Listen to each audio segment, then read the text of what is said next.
waiting for Jesus. He could come back today. I don't know. It could be today. It could be next month, 10 years from now. I don't know. But it could be today. That's our blessed hope.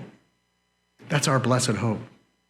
And so if you get the kingdom wrong, you're going to get a lot of things wrong. And again, make no mistake about it. The kingdom is only coming when nation Israel repents. And guess what? That's the closest I could find. Satan. I don't know. What, have horns? I just found an evil-looking picture. Because Satan knows that. And he has been doing every single thing he can do to prevent it from coming. Think about it. If Satan could have destroyed Israel and the Jewish people at any time throughout their history, or in our present day, or in the future, then God's word cannot come to pass, because he has promises that he's made to Israel. And folks, we can't go spiritualizing and allegorizing all that. Why would we shift gears in the middle?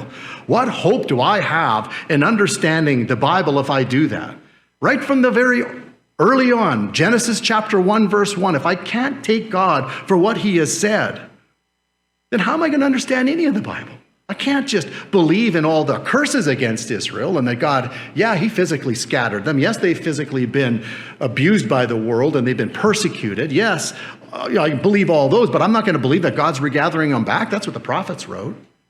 That's what the prophets wrote. And you see, if Satan can try to thwart God in his word in any way possible, then the logical response to that is God's a liar. And Satan can't be judged. And that really is the crux of the matter, what we're seeing happening today. I mean, where are the ancient Egyptians? Where's the ancient Assyrians? How about the ancient Babylonians or Medes and Persians, Greeks or Romans? Where are the Crusaders? And where are all the Muslims that came to try to destroy the Jewish people, and the Mamelukes and all the pogroms and Hitler's Third Reich? Where is all of that? From Haman to Hitler to Hamas. You come against God's chosen people, you will lose. Plain and simple. But Satan's behind all of it.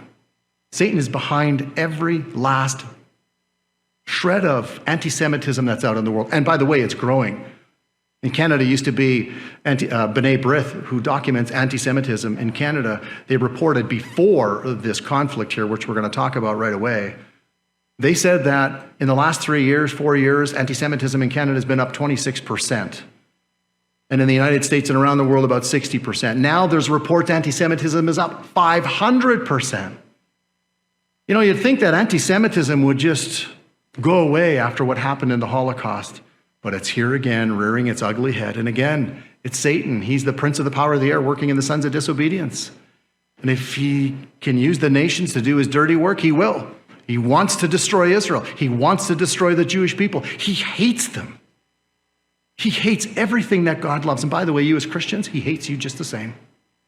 Why do you think that he likes to come and cause division in churches? Why do you think he likes to cause problems in churches and have church splits and all of that? Because he hates you. And what better way would it be for a Jewish person not to come to Christ, but to use a Christian who will persecute them in his name? Take your time with Jewish people. They've had a lot of people come in the name of Jesus and persecute them. Don't be like that. Go slow with them. Pray. Pray before you share.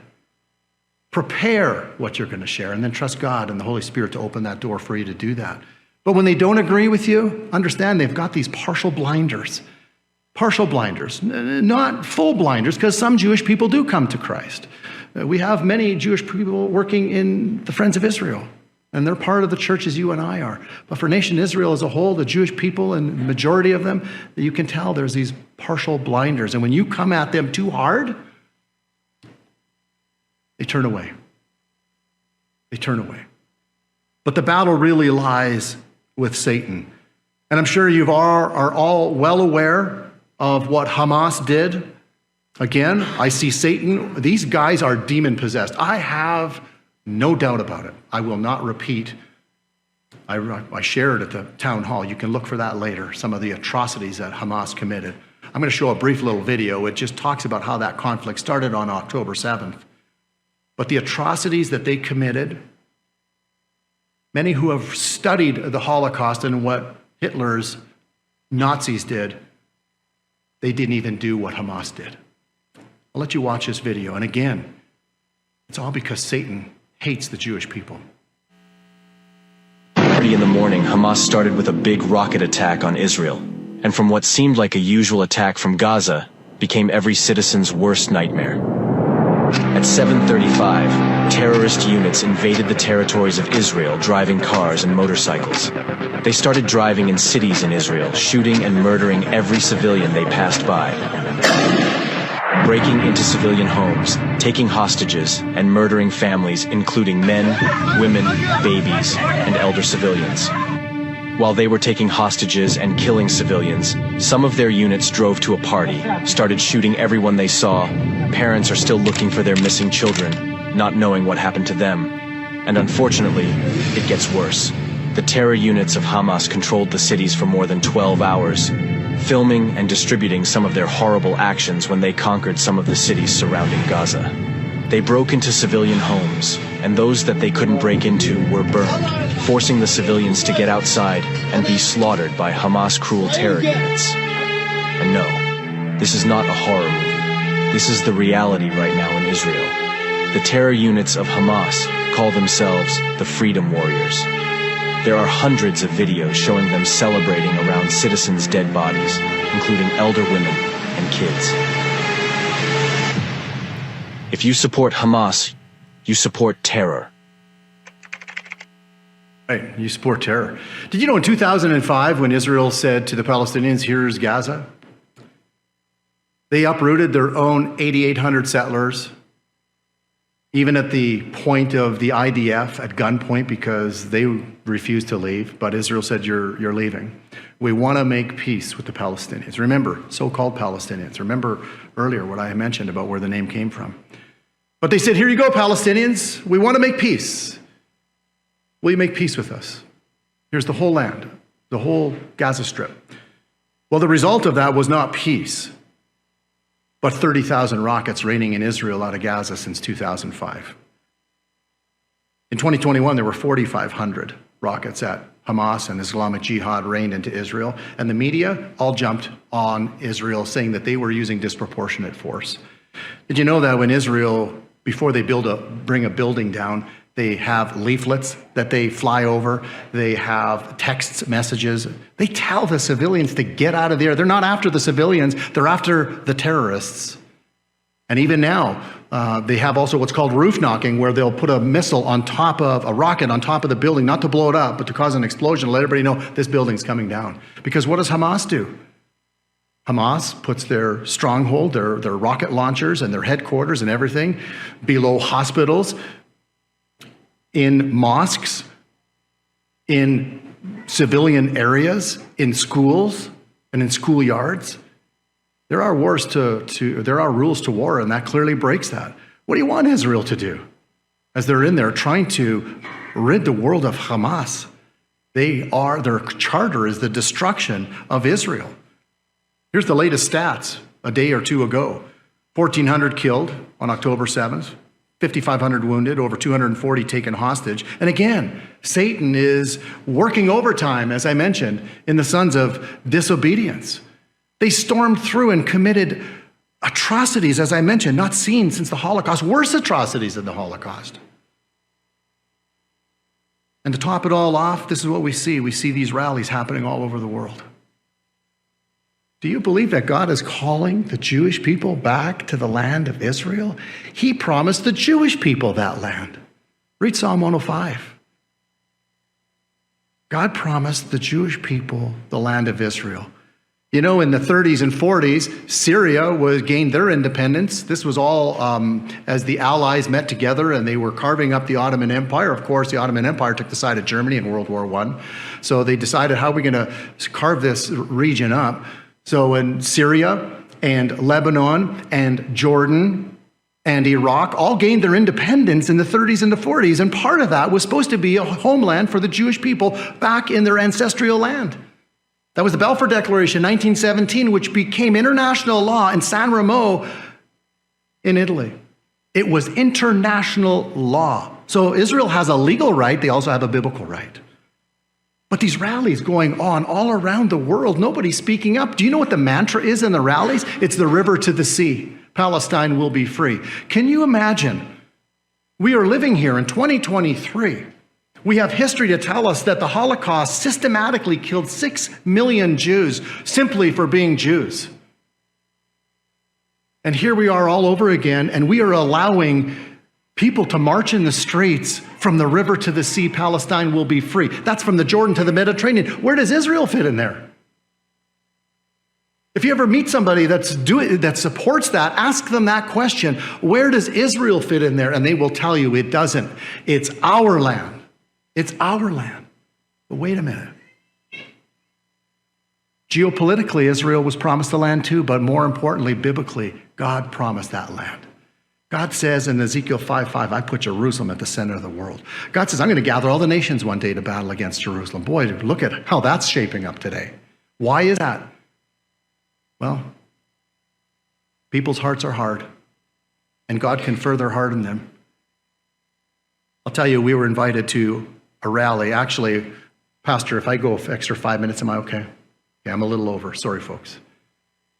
We were coming back from the Winnipeg conference, which we did here. We were in Winnipeg doing the very same conference.